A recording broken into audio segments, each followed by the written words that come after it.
Halo teman-teman, berjumpa lagi dengan saya Brother Pio. Kali ini kita akan menanggapi video dari Aristo bersama Bang K. Tepuk tangan buat Ustadz K. Dalam sesi live-nya bersama Aristo, Bang K mengatakan bahwa saya tidak bisa makan kalau tidak bahas Bang K. Sebelum kita tanggapi, kita saksikan videonya berikut.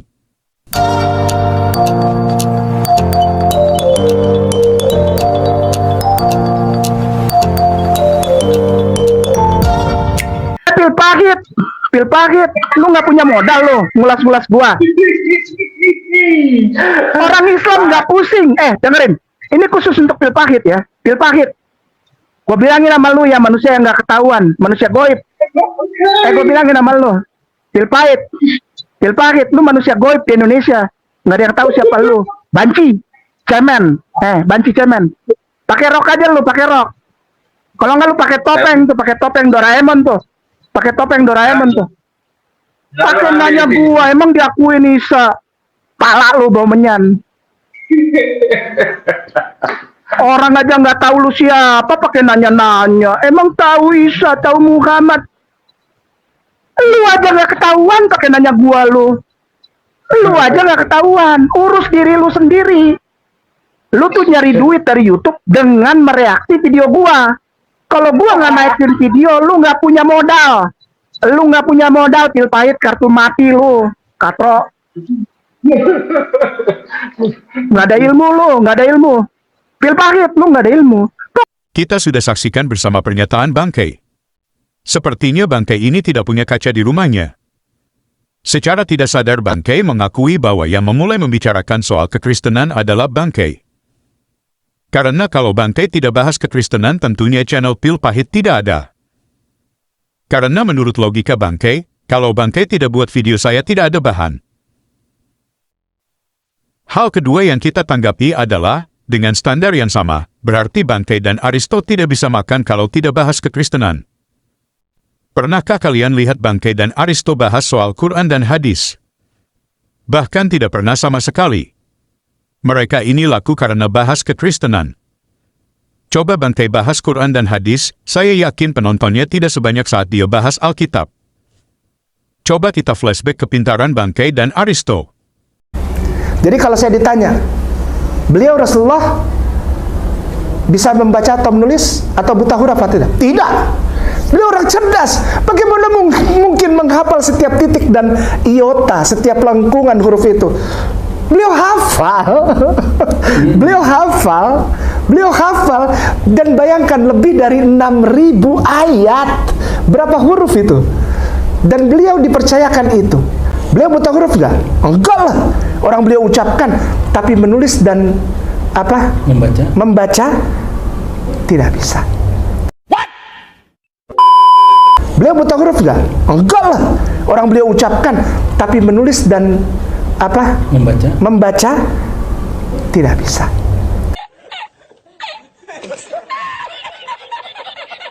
Karena kakak begini, Silakan. Ya. Rasulullah lahir abad ke-6.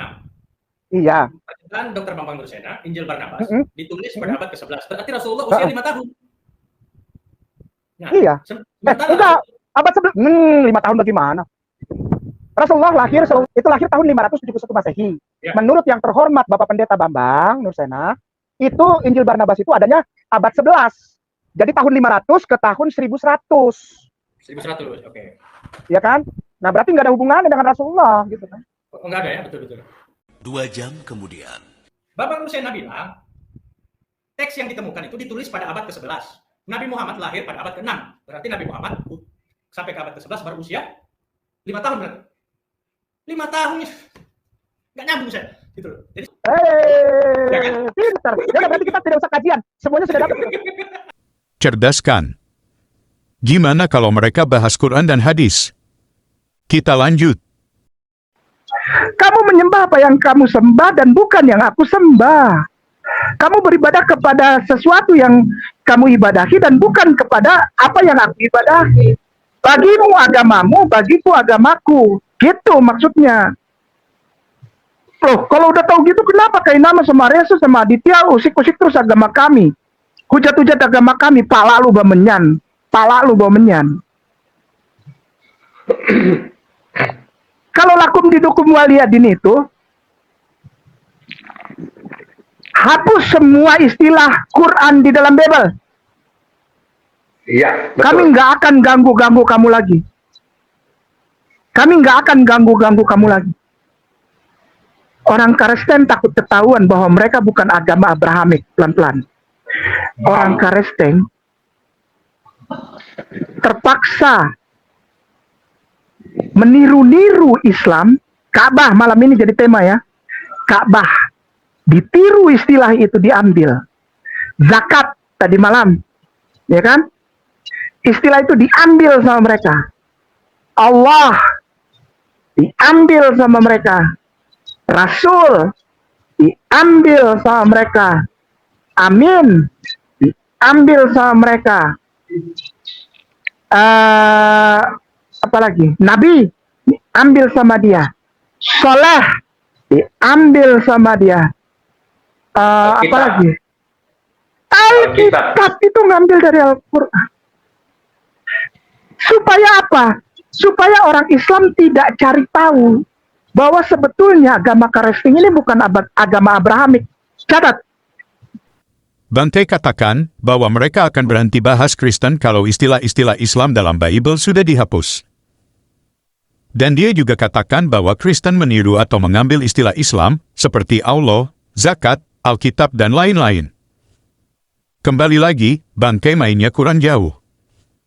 Mari kita dengarkan pernyataan Profesor Islam beneran, bukan seperti Bangke yang sekolahnya tidak jelas, tapi ngaku lulusan S3 Israel. Oke teman-teman, kita mengambil sumber dari islami.co. Dan artikel ini ditulis oleh Bapak Sumanto Al-Qurtubi, yang judulnya Arab Kristen dan Injil Bahasa Arab. Di sana dikatakan, sejumlah kaum muslim yang lugu di Indonesia sering berasumsi, atau bahkan berkeyakinan bahwa bahasa Arab itu bahasa Islam, bahasa suci, atau bahkan menurut Ustadz Pucuk, bahasa surga.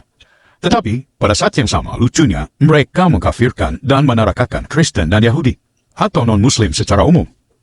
Pertanyaannya, bagaimana dengan umat Arab Kristen dan Yahudi yang seperti kaum Muslim Arab, juga menggunakan bahasa Arab dalam kehidupan sehari-hari dan dalam berkomunikasi? Tidak hanya itu, tata cara beribadah, misalnya kebaktian minggu, umat Kristen atau sahabat umat Yahudi, nama-nama tempat ibadah, sinagog, dan gereja, dan kitab suci mereka juga menggunakan bahasa Arab. Foto di bawah ini hanyalah sekedar contoh. Kitab Perjanjian Baru, umat Arab Kristen, dan kitab Talmud, umat Arab Yahudi, yang ditulis dengan bahasa Arab. Seperti saya jelaskan dalam berbagai postingan sebelumnya, dunia Arab bukan melulu dunia Muslim. Di kawasan ini ada berjuta-juta masyarakat non-Muslim, Kristen, Yahudi, Yazidi, Bahai, Zarathustra, atau bahkan agnostik dan ateis.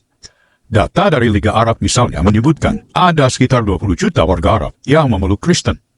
Mereka tersebar di Lebanon, Palestina, Suriah, Mesir, Irak, dan sebagainya. Masyarakat Arab Yahudi, meskipun tidak sebanyak umat Arab Kristen, juga ada di sini, seperti di Bahrain, Oman, Yaman, dan lain-lain.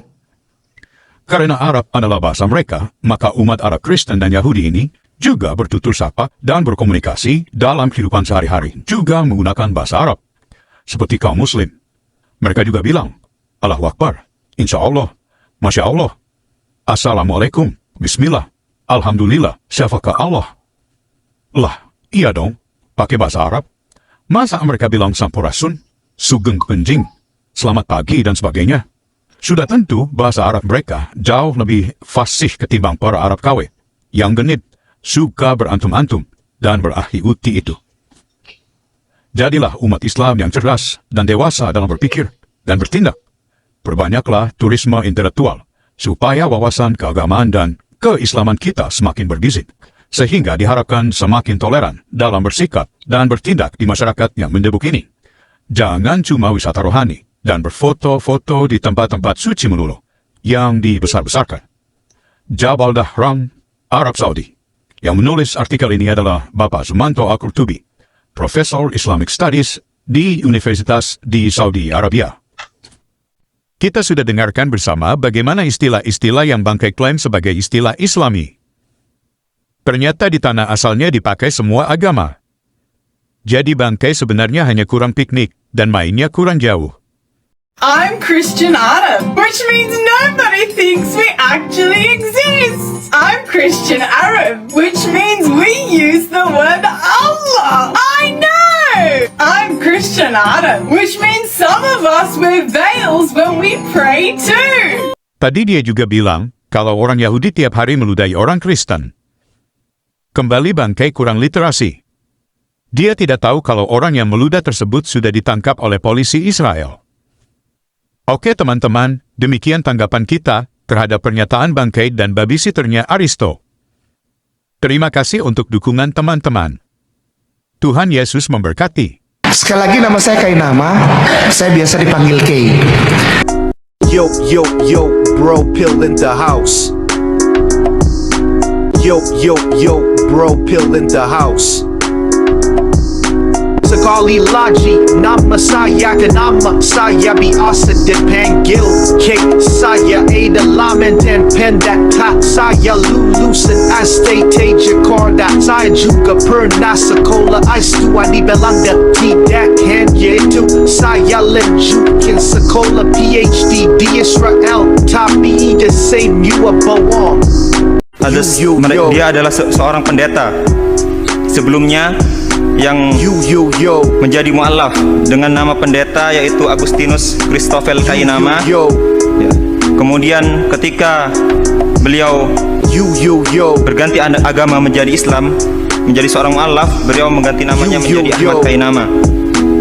Beliau adalah seorang pendeta yang berpendidikan tinggi, yang bersekolah di S1 di Sekolah Tinggi Teologi Jakarta. Kemudian beliau melanjutkan S2-nya di Leiden University, Belanda.